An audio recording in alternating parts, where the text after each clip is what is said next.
उनके 2 बच्चे भी थे, गोलू और चिंकी। गांव से वो शहर इसलिए आए थे कि वो अपनी माली हालत को सुधार सके और अपना भविष्य बेहतर बना सके। आकाश और दिव्या दोनों नौकरी करते थे। हालांकि बच्चों की वजह से दिव्या ने नौकरी छोड़ दी थी, लेकिन अब वो फिर से नौकरी करने की सोच रही थी।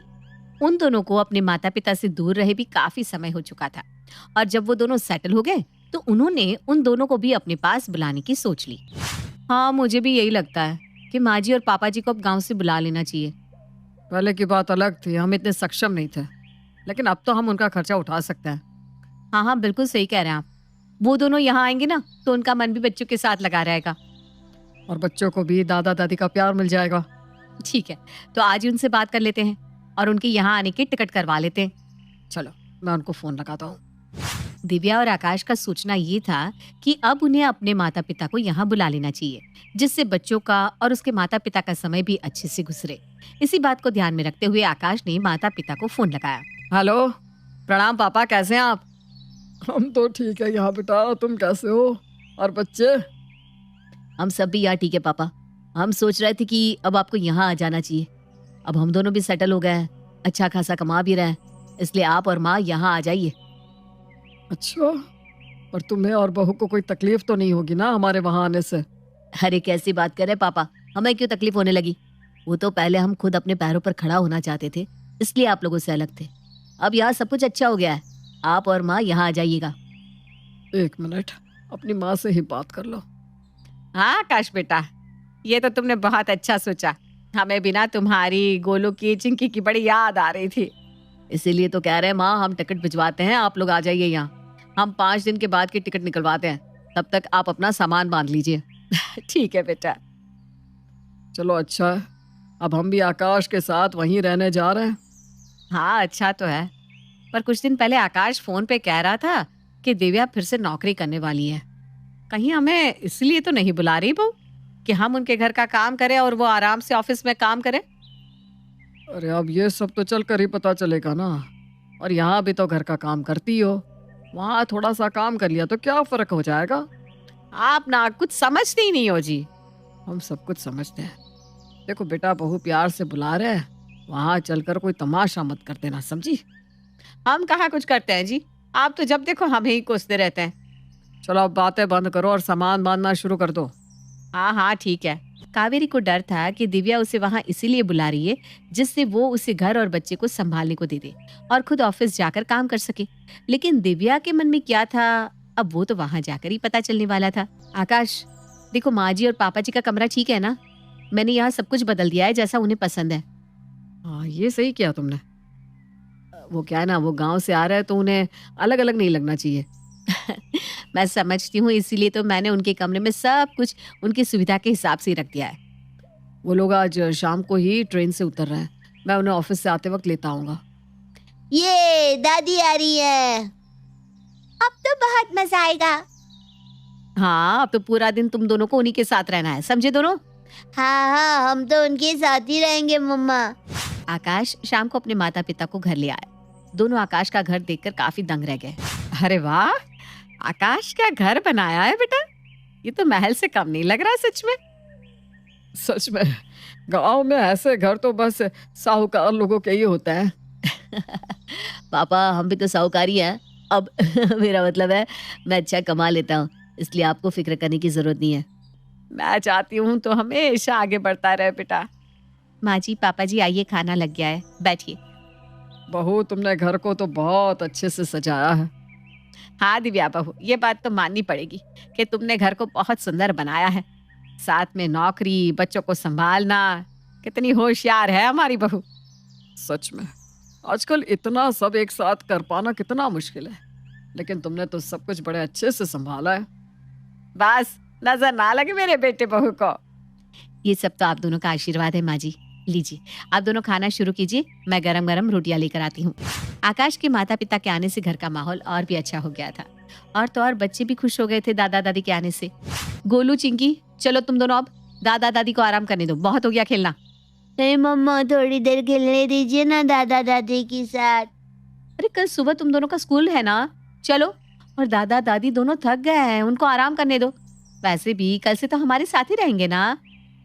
ठीक है मम्मा। चलो दोनों अपने कमरे में। माँ जी, पापा जी, कल से मैं भी फिर से नौकरी शुरू कर रही हूँ। हाँ हाँ बहू, तू आराम से नौकरी करने जा। यहाँ हम दोनों है ना, हम सब संभाल लेंगे। तू बेफिक्र होकर जा। कावेरी ठीक कह रही है बहू। वैसे भी अब गोलू और चिंकी तो बड़े हो गए हैं और हम दोनों भी यहाँ आ गए हैं। थैंक यू माँ जी और पापा जी। अब आप दोनों आराम कर लीजिए, मैं चलती हूँ। दिव्या ने नौकरी फिर से करने का फैसला कर लिया था क्योंकि अब उसके बच्चे भी बड़े हो गए थे और उसके सास ससुर भी घर पे रहने आ गए थे। अब उसे किसी बात की कोई फिक्र करने की जरूरत नहीं थी। अरे दिव्या, तैयार हो जाओ तुम भी, मैं तुम्हें ऑफिस छोड़ता हुआ जाता हूँ। हाँ हाँ बस अभी आई। पापा, यहाँ नीचे गार्डन भी है और मंदिर भी है, आप दोनों होकर आइएगा, आपको अच्छा लगेगा। हाँ हाँ जरूर, अब तो हमें यहीं रहना है, हम आसपास सब घुमाएंगे। बेटा तू घर की चिंता बिल्कुल मत करना, मैं हूं ना, मैं सब कुछ देख लूंगी। माँ जी, वैसे तो बच्चे स्कूल चले गए हैं, मैंने खाना सब टेबल पर रख दिया है, बच्चों का भी आपका भी, बस उन्हें खिला दीजिएगा और आप दोनों भी खा लीजिएगा। मैं शाम को आकर खाना बना दूंगी रात का। अरे बहू, मैं हूं ना, सब कुछ देख लूंगी, तो आराम से अपने काम पर ध्यान दे बस। ठीक है माँ जी, हम दोनों चलते हैं, आप प्रणाम। माँ और पापा के आने से कितना काम आसान हो गया है ना। हाँ, अब मुझे बच्चों की चिंता नहीं है, वो अपनी दादी के पास है, सलामत है। अरे तुम फिक्र मत करो, माँ सब कुछ देख लेगी अच्छे से। आकाश और दिव्या अब निश्चिंत थे क्योंकि उन्हें पता था कि उनके बच्चे सही सलामत अपने दादा दादी के साथ हैं। लेकिन कावेरी को अब भी दिव्या की बातें खटक रही थी। देखा, 2 दिन हुए नहीं हमें यहाँ आए और कैसे नौकरी पर चली गई। अरे तुम फिर से शुरू मत हो जाओ अभी। दिव्या बहू बहुत ही अच्छी है, तुम खामखा उस पर शक करती रहती हो। अरे मैं कहाँ कह रही हूँ कि दिव्या बुरी है, मैं तो बस एक बात कह रही थी। खैर ठीक ही है, दोनों कमाएंगे तभी तो घर चल पाएगा। ये कि ना तुमने समझदारी वाली बात। चलो अब मुझे नाश्ता दे दो, थोड़ी देर में बच्चे भी आते होंगे। हाँ जी, देती हूँ। चिमन काफी समझदार और सुलझा हुआ इंसान था, इसलिए वो हमेशा ही कावेरी को संभाल लेता था। दोनों ने नाश्ता किया और उसके बाद थोड़ा सा आराम किया। इतने में बच्चे भी आ गए। अरे आ गए बच्चों। दादी बहुत भूख लगी है, जल्दी से खाना दे दीजिए। अरे हाँ हाँ, तुम दोनों हाथ मुंह धो लो, मैं अभी खाना लगा देती हूँ। ठीक है दादी, हम अभी हाथ मुंह धोकर आते हैं। वाह पास्ता, मेरा फेवरेट, मेरी मम्मी ने मेरे लिए बनाया होगा। यस। अरे वाह, मम्मी को पता है गोलू को ये सब पसंद है, इसीलिए तो तुम्हारे लिए स्पेशली बनाया। क्या? लेकिन मुझे पास्ता ज्यादा पसंद नहीं है। हाँ वो बात तो है, लेकिन अब मम्मी गोलू के लिए स्पेशल बनाती ही है क्योंकि उन्हें पता है कि वो और कुछ खाता नहीं। अब तुम्हारे लिए नहीं बनाया क्योंकि तुम बड़ी हो, है ना, शायद इसलिए। हाँ, इसीलिए शायद मैं बड़ी हूँ, समझदार हूँ। हाँ, और वैसे भी मैंने देखा है कि मम्मी ना गोलू को ज्यादा लाड करती है, वो छोटा है ना। चलो चलो खाना खा लो, जल्दी करो। बच्चों का पूरा दिन दादा दादी के साथ अच्छा बीता और शाम को जब दिव्या और आकाश लौटे तो बच्चे काफी खुश थे। बस चिंकी थोड़ी सी नाराज थी। देखो तो दोनों कैसे खुश लग रहे हैं। पापा, हमने दादाजी के साथ खूब मस्ती की आज। उनको परेशान नहीं किया ना? अरे नहीं नहीं नहीं, इनके साथ तो हमारा बचपन याद आ गया हमें। चिंकी क्या हुआ, तुम इतनी उदास क्यों लग रही हो? आपने मेरे लिए स्पेशल क्यों नहीं बनाया? गोलू के लिए पास्ता बनाया। ओह सॉरी, कल ना मैं आपके लिए कुछ स्पेशल बना कर जाऊंगी, ठीक है? ठीक है। ये हुई ना बात, दो ताली। धीरे धीरे दिव्या भी अपने काम में सेट हो गई। चिमन और कावेरी को भी अब यहाँ मजा आने लगा था, लेकिन कावेरी को अब भी दिव्या से न जाने कैसी तकलीफ थी जो दूर होने का नाम ही नहीं ले रही थी। माँ जी, आज से मैंने आधे दिन के लिए काम वाली को भी रख दिया है। आज से वो आपका कमरा, रसोई सब कुछ साफ करती हुई जाएगी। हाँ माँ, आप और पापा बस आराम से बच्चों के साथ वक्त बिताइए। अरे दिव्या बेटा, कावेरी को इस घर में काम क्या होता है? खाना और बाकी सब काम तो तुम करके जाती हो, बस इसे बच्चों को ही तो देखना होता है, और क्या।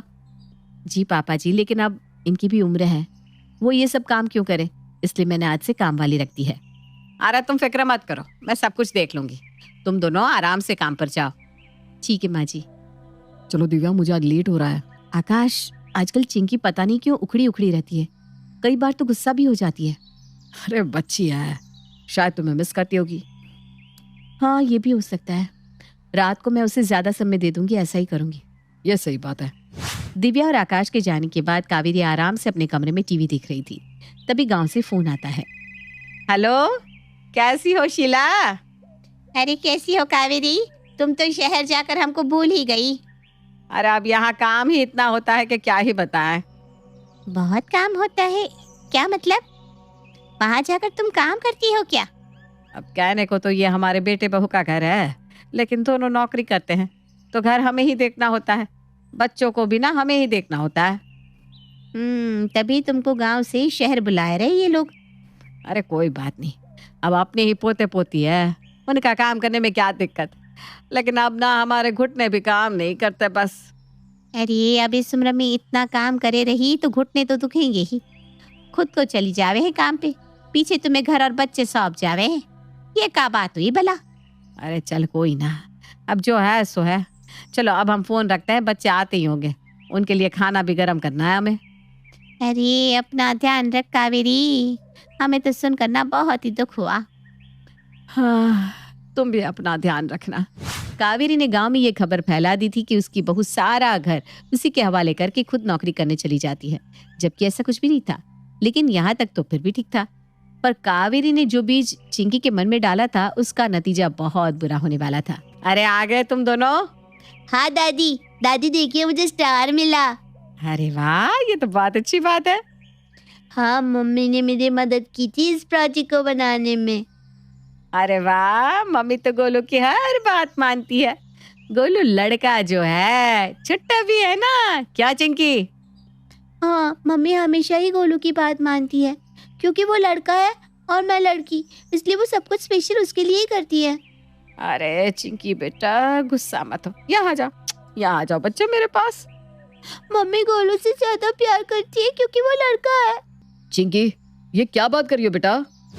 आकाश और दिव्या को अचानक घर आता देख कावेरी चौंक सी जाती है। हाँ चिंकी बेटा, ऐसा कुछ नहीं है। लड़का लड़की ये भेदभाव जैसा कुछ नहीं होता बेटा। नहीं, मम्मी हमेशा गोलू के लिए स्पेशल चीजें बनाती है, उसी से बातें करती है प्यार से, मुझसे नहीं। क्योंकि मैं लड़की हूँ, मैं शादी करके चली जाऊंगी। बेटा आपको ये सब किसने सिखाया? मम्मी आपसे बहुत प्यार करती है, आप जैसे सोच रहे हो ना वैसा कुछ भी नहीं है। हाँ बेटा, देखो मम्मी आपके लिए क्या लाई है, इतने सारे तोहफे।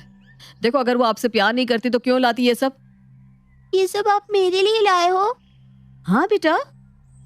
मम्मी आप मुझसे उतना ही प्यार करते हो ना, प्लीज मुझे कम प्यार मत करना, मैं लड़की हूँ तो प्लीज। अरे नहीं बेटा, ऐसा कुछ नहीं है, किसने कहा आपसे ये सब? दादी कहती है कि मैं लड़की हूँ तो आप मुझे प्यार नहीं करती, इसीलिए आप नौकरी पर चली जाती है। चिंकी गोलू अब दोनों कमरे में जाओ बेटा। मैंने कहा था ना आपसे कि माँ जी कुछ तो गलत कर रही हैं। आज मुझे गांव से फोन आया था, मौसी का, मुझसे कह रही थी कि क्यों अपनी सास पे इतना जुल्म कर रही है। मैंने आपके साथ क्या किया माँ जी? क्या बुरा किया? इतना अच्छा बर्ताव किया आपके साथ और आपने मेरी ही बच्ची को मेरे खिलाफ कर दिया, क्यों? कावेरी, ये समाज हर बार बेटे बहू को गलत कहता है कि वे अपने माता पिता को अकेला क्यों छोड़ देते हैं, लेकिन जब माता पिता तुम्हारे जैसी हरकत करने लगे तो बताओ क्या करना चाहिए? कौन बेटा बहू अपने माता पिता को अपने साथ रखेगा, बताओ? नहीं नहीं बिल्कुल नहीं, माँ ऐसा कर ही नहीं सकती, वो इतना घिनौना काम कर ही नहीं सकती कभी। मेरी माँ ऐसा नहीं कर सकती, है ना माँ? तुमने नहीं किया ना ये, बोल दो नहीं किया। मुझे किसी की भी बात पे विश्वास नहीं है, तुम बस एक बार कह दो कि तुमने ये सब नहीं किया। कावेरी की चुप्पी और आंसू सब कुछ बयान कर रहे थे। उस कमरे में अब सन्नाटे के अलावा और कुछ नहीं था, ना किसी